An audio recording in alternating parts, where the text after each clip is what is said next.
નમસ્તે વિદ્યાર્થી મિત્રો, કેમ છો? મજામાં? આજના વિડિયો લેક્ચરમાં આપ સૌનું સ્વાગત છે. તો આજના વિડિયો લેક્ચરમાં આપણે ધોરણ 6 વિષય ગણિત ચેપ્ટર 1 સંખ્યા પરિચય વિશે અભ્યાસ કરીશું. તો આગળના વિડિયો લેક્ચરમાં આપણે એની સંખ્યા પરિચય વિશેની માહિતી મેળવી લીધી.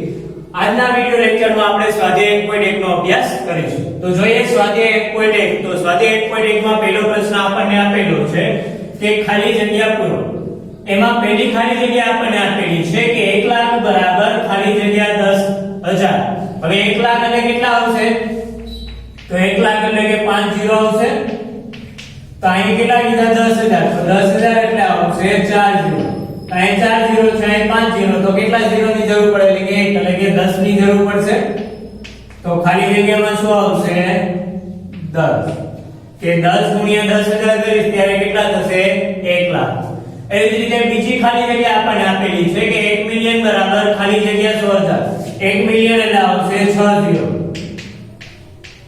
બરાબર ખાલી જગ્યા 100,000. આ 100,000. તો અહીં 5 0 આવ્યા, અહીંયા 6 0. તો હજી એક 0 ની જરૂર પડશે એટલે કે 10 વડે ગુણવું પડશે. તો 10 વડે ગુણીએ છે તો ખાલી જગ્યામાં શું આવશે? 10,100,000. કે 1 મિલિયન બરાબર થશે 10,100,000. ત્યારબાદ ત્રીજી ખાલી જગ્યા આપણને આપેલી છે કે 1 કરોડ બરાબર ખાલી જગ્યા 10 લાખ. 1 કરોડ એટલે કે આવશે 7 0 બરાબર 10 લાખ. 10 લાખ એટલે કે આવશે 6 0. ત્યાં 10 લાખ. તો અહીં 6 0 છે, અહીં 7 0. તો હજી એક 0 એટલે કે 10 વડે ગુણવું જોશે. તો બે બાજુ ઇક્વલ 0 થઈ જાય કે અહીં 7 0, અહીં 7 0. તો અહીં આપણે કેટલા વડે ગુણીએ છીએ? 10. કે 10 વડે ગુણીએ તો જ બેના ઇક્વલ થાય એટલે બંને બાજુ કેવા થાય છે? 0 સરખા થાય છે. એટલે કે 1 કરોડ બરાબર ખાલી જગ્યા 10 લાખ. તો કેટલા આવશે? 10 લાખ કરશું ત્યારે શું થશે? 1 કરોડ. ચોથી ખાલી જગ્યા આપણને આપેલી છે કે 1 કરોડ બરાબર ખાલી જગ્યા મિલિયન. તો 1 કરોડ એટલે કે 7 0 બરાબર 1 મિલિયન. 1 મિલિયન ખાલી મિલિયન આપેલું છે એટલે 0 6 0 આવશે. આ મિલિયન. તો અહીંયા 6 0 છે, અહીંયા 7 0. તો જે એક 0 ની આપણને જરૂર છે એટલે કે 10 વડે ગુણો તો જ બંને બાજુ 0 કેવા થઈ જાય? ઇક્વલ થઈ જાય. એટલે કે 10 ગુણ્યા 1 મિલિયન કરીશ ત્યારે કેટલા થશે? 1 કરોડ. તો અહીં ખાલી જગ્યામાં શું આવશે? 10 મિલિયન બરાબર 1 કરોડ. એ જ રીતે 1 મિલિયન બરાબર ખાલી જગ્યા લાખ. 1 મિલિયન એટલે કેટલા આવશે? 6 0 બરાબર ખાલી જગ્યા લાખ. લાખ એટલે આવશે 5 0. આ લાખ થયું. હવે અહીં 6 0 છે, અહીં 5 0 છે. તો હજી એક 0 ની જરૂર પડે એટલે કે 10 વડે ગુણું તો જ 1 મિલિયન થશે. એટલે કે અહીંયા 10 વડે હું ગુણું છું એટલે કે અહીંયા આવશે 10 લાખ બરાબર 1 મિલિયન. એટલે કે 1 મિલિયન બરાબર 10 લાખ. કે લાખ ને 10 વડે ગુણશું ત્યારે કેટલા થશે? 1 મિલિયન. એટલે કે ખાલી જગ્યામાં શું આવશે? 10. ત્યારબાદ આપેલું છે બીજો પ્રશ્ન કે યોગ્ય રીતે અલ્પવિરામ મૂકો અને સંખ્યા લખો. કે આપેલ જે સંખ્યા શબ્દોમાં આપેલી છે એને શું કરવાનું છે? અંકમાં લખવાની છે અને યોગ્ય જગ્યાએ અલ્પવિરામ મૂકવાનું છે. તો પહેલી આપણને સંખ્યા આપેલી છે 73,75,307. કે 73,75,307 એટલે કે આ 307. હવે ભારતીય સંખ્યા લેખન પદ્ધતિ મુજબ છે એટલે ભારતીય સંખ્યા લેખન પદ્ધતિ મુજબ અલ્પવિરામ મૂકીએ તો પ્રથમ અલ્પવિરામ આવે છે એ છેલ્લેથી 3 આંકડા મૂકીને પ્રથમ અલ્પવિરામ. એટલે આ છેલ્લેથી 1 2 અને 3 આંકડા મૂકી અને આ પહેલું અલ્પવિરામ. બીજું અલ્પવિરામ છે ત્યાર પછીના 2 આંકડા મૂકી અને બીજું અલ્પવિરામ મૂકવામાં આવે છે. એટલે કે 75 પછી આપણે આ 1 અને 2 આંકડા મૂકી અને બીજું અલ્પવિરામ મૂકીએ તો આવશે 75 પછી બીજું અલ્પવિરામ. એટલે કે સંખ્યા થશે 73,75,307 અને અલ્પવિરામ મૂકીએ તો ભારતીય સંખ્યા લેખન પદ્ધતિ મુજબ છે એટલે પ્રથમ અલ્પવિરામ છે છેલ્લેથી 3 આંકડા મૂકીને પ્રથમ અલ્પવિરામ, ત્યાર પછી બીજા 2 આંકડા મૂકીને આવશે બીજું અલ્પવિરામ. એટલે આવશે 73,75,307. બીજું આપેલું છે કે બીજી સંખ્યા આપણને આપેલી છે 9,05,41,. 9,05,41,. તો 9,05,41,. 9,05,41,. હવે ભારતીય સંખ્યા લેખન પદ્ધતિ મુજબ છે એટલે પ્રથમ અલ્પવિરામ મૂકીએ તો છેલ્લેથી 3 આંકડા પછી પ્રથમ અલ્પવિરામ. 1 2 અને 3 આંકડા પછી પ્રથમ અલ્પવિરામ એટલે પહેલું અલ્પવિરામ. બીજું અલ્પવિરામ છે ત્યાર પછીના 2 આંકડા મૂકી અને બીજું અલ્પવિરામ. એટલે કે આ 1 અને આ 2 આંકડા મૂકી અને બીજું અલ્પવિરામ. ત્રીજું અલ્પવિરામ છે ત્યાર પછીના 2 આંકડા મૂકી અને આવશે ત્રીજું અલ્પવિરામ. 1 અને આ 2 એટલે આ ત્રીજું અલ્પવિરામ અને જવાબ થશે કે 9,05,41,000 આ 9,05,41,000 એને પહેલા આપણે શું કર્યું અંકમાં લખ્યું અને ત્યારબાદ ભારતીય સંખ્યા લેખન પદ્ધતિ મુજબ આપણે અલ્પવિરામ મૂક્યું ત્રીજી સંખ્યા આપણને આપેલી છે 7,52,21,302 7,52,00,000 એટલે 7,52,00,000 પછી 21,302 એટલે 302 કે 7,52,21,302 આ અંકમાં લખ્યું હવે એને આપણે અલ્પવિરામ મૂકીએ તો ભારતીય સંખ્યા લેખન પદ્ધતિ મુજબ છે એટલે કે ભારતીય સંખ્યા લેખન પદ્ધતિ મુજબ અલ્પવિરામ મૂકીએ તો છેલ્લે દિન 3 આંકડા મૂકીએ અને પ્રથમ અલ્પવિરામ એટલે કે 1 2 અને 3 આ પહેલું અલ્પવિરામ બીજું અલ્પવિરામ ત્યાર પછીના બે આંકડા મૂકીને બીજું અલ્પવિરામ એટલે કે 1 અને 2 આંકડા પછી બીજું અલ્પવિરામ ત્યાર પછીનું ત્રીજું અલ્પવિરામ છે ત્યાર પછીના બે આંકડા મૂકીને આવશે ત્રીજું અલ્પવિરામ 1 અને 2 એટલે આવશે 7,52,21,302 ચોથું આપણને આપેલું છે 58,423,202 શું આપેલું છે 58,423,202 આ 202 શું આપેલું હતું 58,423,202 તો આ પેલા તો શું કર્યું ને આપણે અંકમાં લખ્યું હવે એને આપણે યોગ્ય રીતે અલ્પવિરામ મૂકીએ તો આપણને આપેલું છે આંતરરાષ્ટ્રીય સંખ્યા લેખન પદ્ધતિ તો આંતરરાષ્ટ્રીય સંખ્યા લેખન પદ્ધતિ મુજબ અલ્પવિરામ મૂકીએ તો પ્રથમ અલ્પવિરામ છે એ છેલ્લે દિન 3 આંકડા મૂકીને આવશે પ્રથમ અલ્પવિરામ એટલે 1 2 અને 3 આ 3 આંકડા પછી આવશે પહેલું અલ્પવિરામ બીજું અલ્પવિરામ છે એ પણ ત્યાર પછીના 3 આંકડા મૂકીને આવશે બીજું અલ્પવિરામ એટલે 1 2 અને 3 આંકડા પછી આવશે બીજું અલ્પવિરામ એટલે આ થશે 58,423,202 તો પહેલા તેને અંકમાં લખીએ ત્યારબાદ આપણે આંતરરાષ્ટ્રીય સંખ્યા લેખન પદ્ધતિ મુજબ અલ્પવિરામ મૂકીએ હવે પાંચમી સંખ્યા આપણને આપેલી છે 23,30,010 કેટલા આપેલા છે 23 લાખ આ 23,30,010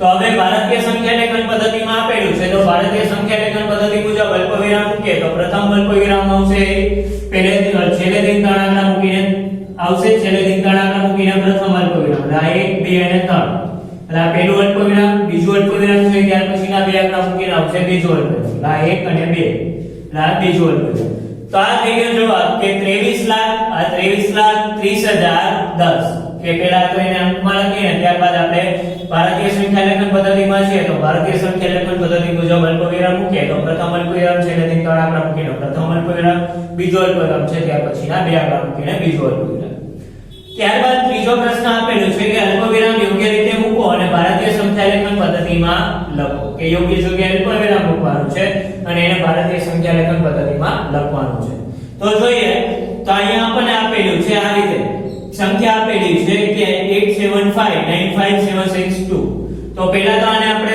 અલ્પવિરામ મૂકીએ તો ભારતીય સંખ્યા લેખન પદ્ધતિ મુજબ અલ્પવિરામ મૂકીએ તો પ્રથમ અલ્પવિરામ છે છેલ્લે દિન 3 આંકડા મૂકીને પ્રથમ અલ્પવિરામ 1 2 અને 3 બીજો અલ્પવિરામ છે ત્યાર પછીના બે આંકડા મૂકીને બીજો અલ્પવિરામ અને ત્રીજો અલ્પવિરામ છે ત્યાર પછીના બે આંકડા મૂકીને ત્રીજો અલ્પવિરામ તો આ થઈ ગયું 8,75,95,762 તો એને આપણે શબ્દમાં લખીએ ભારતીય સંખ્યા લેખન પદ્ધતિ મુજબ તો 8,95,762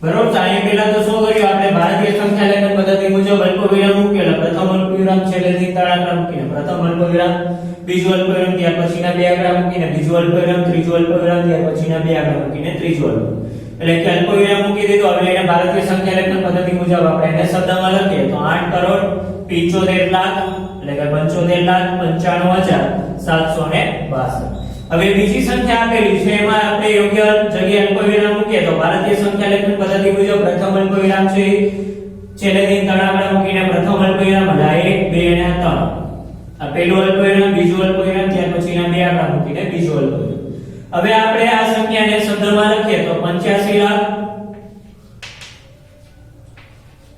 46 લાખ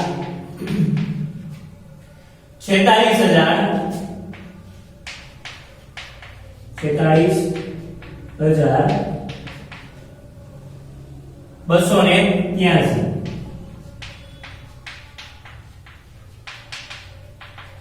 283 તો આ 85,46,283 તો પહેલા તો આપણે યોગ્ય જગ્યાએ અલ્પવિરામ મૂક્યું, ત્યારબાદ એને આપણે શબ્દમાં લખીએ કે 85,46,283 હવે આપણે ત્રીજી સંખ્યા આપેલી છે એમાં આપણે યોગ્ય જગ્યાએ અલ્પવિરામ મૂકીએ તો છેલ્લેથી ત્રણ આંકડા મૂકીને આવશે પ્રથમ અલ્પવિરામ, બીજું અલ્પવિરામ છે ત્યાર પછીના બે આંકડા મૂકીને આવશે બીજું અલ્પવિરામ, અને ત્રીજું અલ્પવિરામ છે ત્યાર પછીના બે આંકડા મૂકીને આવશે ત્રીજું અલ્પવિરામ.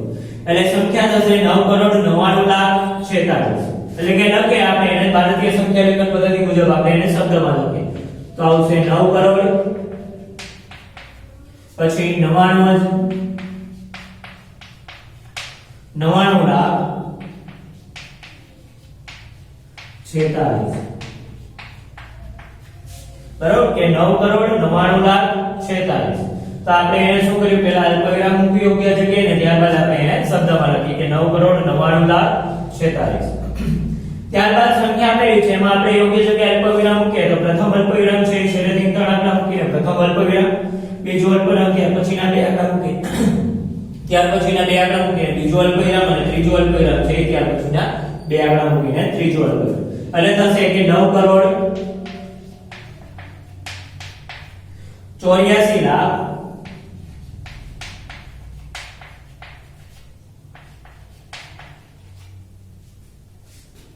84,32,701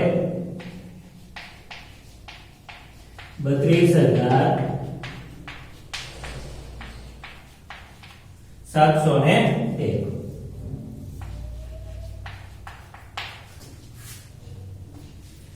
તો અહીં તો પહેલા આપણે સૌપ્રથમ અલ્પવિરામ મૂકીએ એટલે કે પ્રથમ અલ્પવિરામ છેલ્લેથી ત્રણ આંકડા, બીજું અલ્પવિરામ ત્યાર પછીના બે આંકડા પછી, અને ત્રીજું અલ્પવિરામ ત્યાર પછીના બે. ત્યારબાદ ભારતીય સંખ્યા લેખન પદ્ધતિ મુજબ આપણે એને શબ્દમાં લખીએ તો આવશે 9,84,32,701. એટલે કે 9,84,32,701 થશે. હવે ત્યારબાદ આપણને ચોથો પ્રશ્ન આપણને આપેલો છે કે આંતરરાષ્ટ્રીય પદ્ધતિ પ્રમાણે અલ્પવિરામ મૂકો અને આંતરરાષ્ટ્રીય સંખ્યા લેખન પદ્ધતિમાં લખો. તો શું આપેલું છે, આંતરરાષ્ટ્રીય પદ્ધતિ પ્રમાણે અલ્પવિરામ મૂકવાનું છે અને ત્યારબાદ શું કરવાનું છે, એને આંતરરાષ્ટ્રીય સંખ્યા લેખન પદ્ધતિમાં લખવાનું છે. તો પહેલા તો આપણે પહેલી જે સંખ્યા આપેલી છે એમાં આંતરરાષ્ટ્રીય સંખ્યા લેખન પદ્ધતિ મુજબ અલ્પવિરામ મૂકીએ તો પ્રથમ અલ્પવિરામ છે છેલ્લેથી ત્રણ આંકડા મૂકીને આવશે પ્રથમ અલ્પવિરામ, એટલે પ્રથમ અલ્પવિરામ, બીજું અલ્પવિરામ છે ત્યાર પછીના ત્રણ આંકડા મૂકીને આવશે બીજું અલ્પવિરામ. એટલે કે થશે 78,921,092. એટલે કે લખીએ 78,921,092. તો આ થઈ ગયું. આપણે પહેલા તો શું કર્યું, આંતરરાષ્ટ્રીય સંખ્યા લેખન પદ્ધતિ મુજબ યોગ્ય જગ્યાએ અલ્પવિરામ મૂકીએ તો પ્રથમ અલ્પવિરામ છેલ્લેથી ત્રણ આંકડા મૂકીને પ્રથમ, બીજું અલ્પવિરામ છે ત્યાર પછીના ત્રણ આંકડા મૂકીને આવશે બીજું અલ્પવિરામ, એટલે કે 921 પછી આવશે બીજું. હવે આપણે એને આંતરરાષ્ટ્રીય સંખ્યા લેખન પદ્ધતિ મુજબ લખીએ તો આવશે 78,921,092. ત્યારબાદ બીજી સંખ્યા આપણને આપેલી છે એમાં આપણે યોગ્ય જગ્યાએ અલ્પવિરામ મૂકીએ તો પ્રથમ અલ્પવિરામ છે છેલ્લેથી ત્રણ આંકડા મૂકીને પ્રથમ અલ્પવિરામ, બીજું અલ્પવિરામ છે ત્યાર પછીના ત્રણ આંકડા મૂકીને આવશે બીજું અલ્પવિરામ. તો આને આપણે શબ્દમાં લખીએ તો આવશે 7,452,000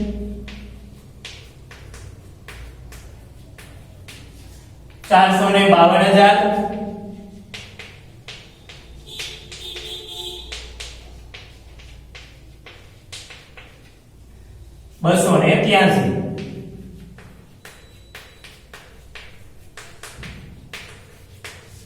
તો આપણે શું કર્યું, પહેલા તો યોગ્ય જગ્યાએ અલ્પવિરામ મૂક્યું, ત્યારબાદ ભારતીય સંખ્યા લેખન પદ્ધતિ મુજબ લખીએ તો શું આવશે, તો 7,452,283.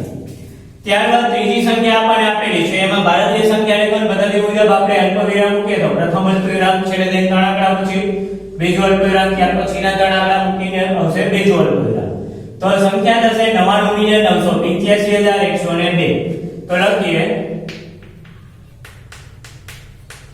99,985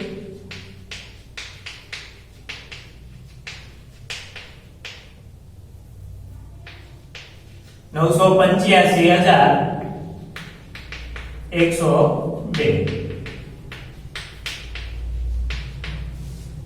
તો પહેલા તો આપણે ભારતીય સંખ્યા લેખન પદ્ધતિ મુજબ યોગ્ય જગ્યાએ અલ્પવિરામ મૂક્યો તો પ્રથમ અલ્પવિરામ છે છેલ્લેથી ત્રણ આંકડા મૂકીને પ્રથમ અલ્પવિરામ બીજું ત્યાર પછીના ત્રણ આંકડા મૂકીને બીજું એટલે કે સંખ્યા થશે 99,985,701 એટલે કે 99,985,102 હવે ચોથી સંખ્યા આપેલી છે એમાં ભારતીય આંતરરાષ્ટ્રીય સંખ્યા લેખન પદ્ધતિ મુજબ અલ્પવિરામ મૂકીએ તો છેલ્લેથી ત્રણ આંકડા પછી પ્રથમ અલ્પવિરામ બીજો અલ્પવિરામ ત્યાર પછીના ત્રણ આંકડા મૂકીને આવશે બીજો અલ્પવિરામ એટલે કે થશે 48,49,831 એટલે કે 48,49,831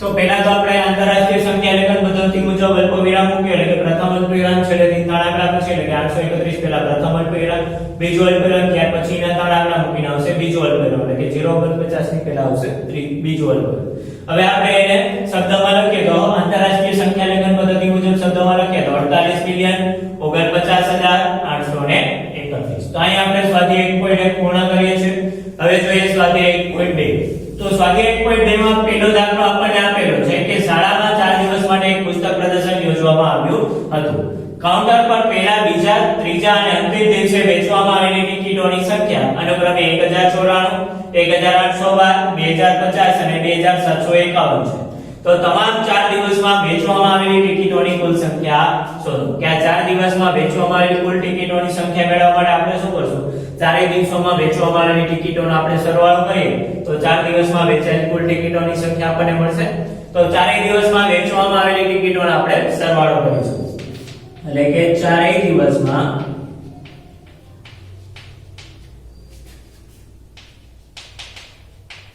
વેચવામાં આવેલી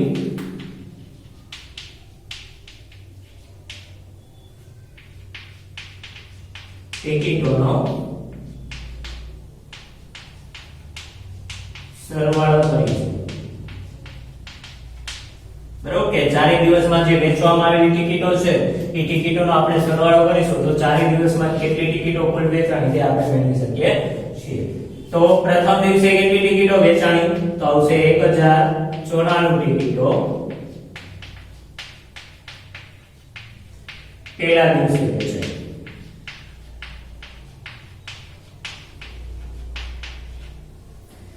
પ્લસ બીજા દિવસે કેટલી 1812 ટિકિટો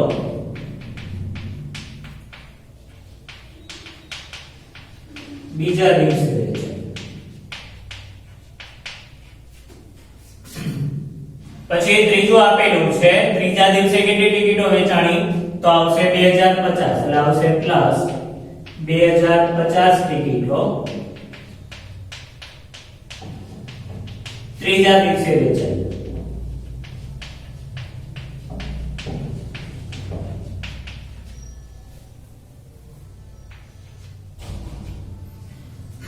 એના પછી આપણને આપેલું છે ચોથા દિવસે કેટલી ટિકિટો હોય ચોથા દિવસે કેટલી વેચાઈ છે 2751 એટલે કે 2751 ટિકિટો અંતિમ અથવા તો ચોથા દિવસે ટિકિટો અંતિમ દિવસે વેચાઈ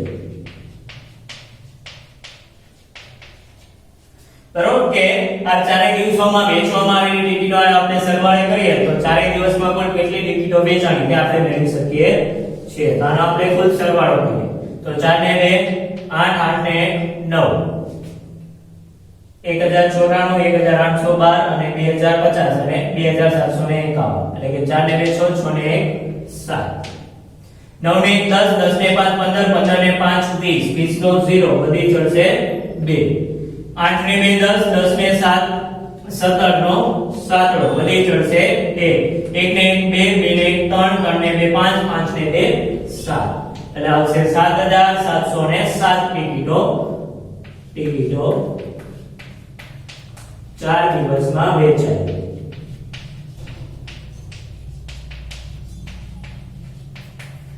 તો 4 દિવસમાં કુલ કેટલી ટિકિટો વેચાણી? તો આવશે 7707 ટિકિટો 4 દિવસમાં કુલ 7707 ટિકિટો વેચાય. કે 4 દિવસનું જે પુસ્તક પ્રદર્શનનું આયોજન કરવામાં આવ્યું હતું એમાં 4 દિવસમાં કુલ કેટલી ટિકિટો વેચાણી? તો 4 દિવસમાં કુલ 7707 ટિકિટો વેચાણી. ત્યારબાદ બીજો દાખલો આપણને આપેલો છે કે શેખર એક પુસ્તક પ્રખ્યાત ક્રિકેટ ખેલાડી છે કે શેખર એક શું છે? પ્રખ્યાત ક્રિકેટ ખેલાડી છે. તેણે ટેસ્ટ મેચોમાં અત્યાર સુધીમાં 6980 રન બનાવ્યા છે. કે અત્યાર સુધીમાં એને કુલ કેટલા રન બનાવ્યા છે? તો આવશે 6980 રન બનાવ્યા છે.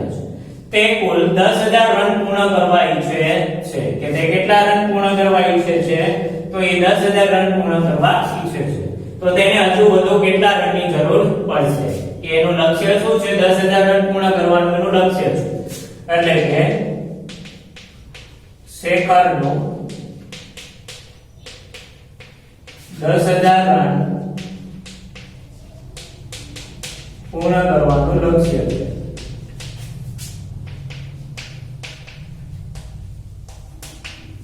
તેમાંથી અત્યાર સુધીમાં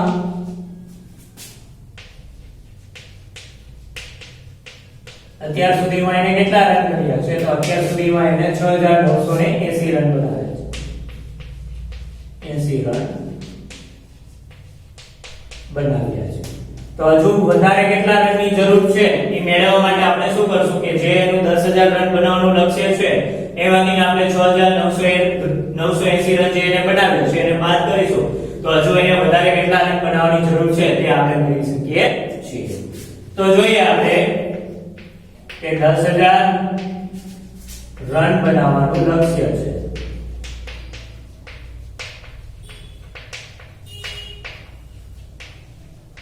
એમાંથી એને રન કેટલા બનાવ્યા છે? તો 6980 રન બનાવ્યા છે. આ 6980 રન એને બનાવ્યા.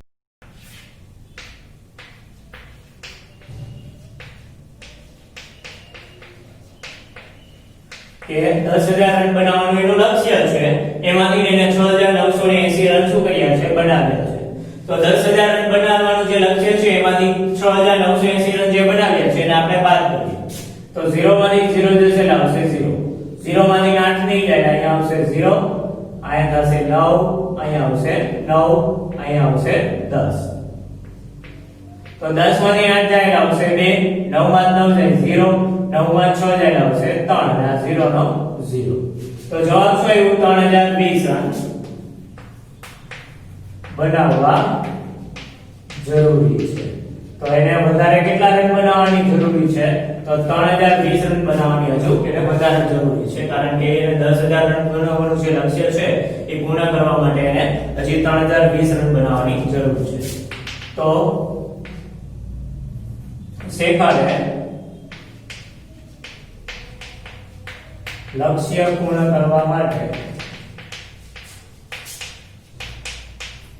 3020 રન બનાવવાની જરૂર છે. એનું જે 10000 રન બનાવવાનું લક્ષ્ય છે એ લક્ષ્ય પૂર્ણ કરવા માટે એને 3020 રન બનાવવાની હજુ જરૂર છે. ત્રીજો દાખલો આપણને આપેલો છે કે ચૂંટણીમાં સફળ ઉમેદવારે 5,77,500 મત અને તેમના નજીકના પ્રતિસ્પર્ધીએ 3,39,700 મત મેળવ્યા છે. તો સફળ ઉમેદવારે કેટલા મતોની સરસાઈથી ચૂંટણી જીતી તે આપણે શોધવાનું છે. તો જે સફળ ઉમેદવારે મેળવેલા મત છે એમાંથી એનો જે નજીકનો પ્રતિસ્પર્ધી એટલે કે પ્રતિસ્પર્ધી અથવા તો હરીફ છે એના મતને આપણે બાદ કરીએ તો કેટલા મતની એને સરસાઈ મળી તે આપણે મેળવી શકીએ છીએ. તો સફળ ઉમેદવારે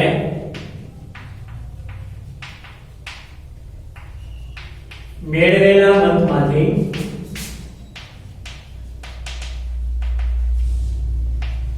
તેના હરીફે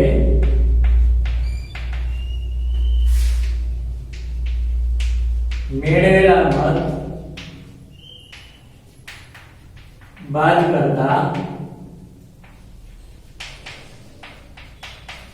કરતા આપણે મતોની સરસાઈ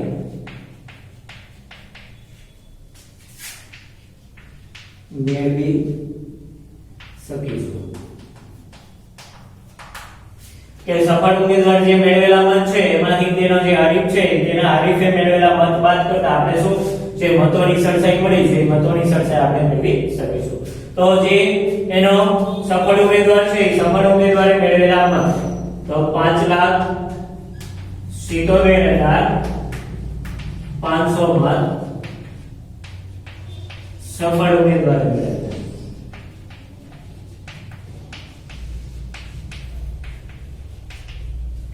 પછી એમાંથી એનો જે નજીકનો હરીફ છે એને મેળવેલા મત 3,48,700 મત હરીફે મેળવેલા મત હરીફ ઉમેદવારે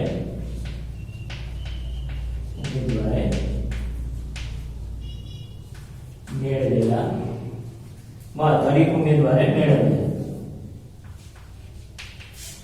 કે 5,77,500 મત સફળ ઉમેદવારે મેળવ્યા એમાંથી 3,39,700 મત એના હરીફ ઉમેદવારે મેળવ્યા. તો એમાંથી આપણે 5,77,500 માંથી એનો જે નજીકનો પ્રતિસ્પર્ધી છે એને મેળવેલા મતને આપણે શું કરીએ છીએ બાદ કરીએ. તો 0 માંથી 0 જાય આવશે 0 0 માંથી 0 જાય આવશે 0 5 માંથી 7 રહી જાય એટલે અહીંયા આવશે 6 અહીંયા થશે 10 ને 5 15 15 માંથી 7 બાદ કરશો એટલે આવશે 8 6 માંથી 7 8 નહીં જાય એટલે અહીંયા આવશે 6 અહીંયા થાય 16 તો 16 માંથી 8 બાદ કરશો એટલે આવશે 8 અહીંયા 6 માંથી 4 જાય આવશે 2 અને 5 માંથી 3 જાય આવશે 2 તો 2,21,800 મતની એને શું કરી સરસાઈ મેળવી મતથી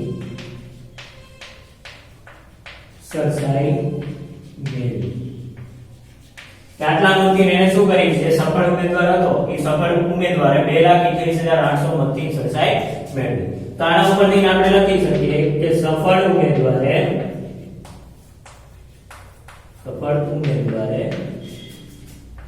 તેના હરીફ ઉમેદવારથી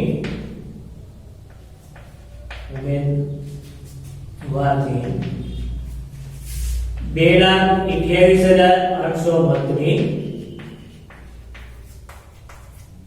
સરસાઈ મેળવી.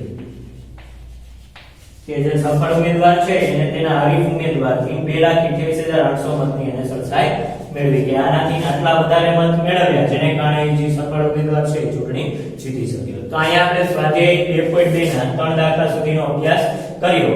આવતા વિડિયોમાં આપણે સ્વાધ્યાય 1.2 ના આગળના દાખલાઓનો અભ્યાસ કરીશું. તો ત્યાં સુધી દરેક મિત્રને જય હિન્દ જય ભારત.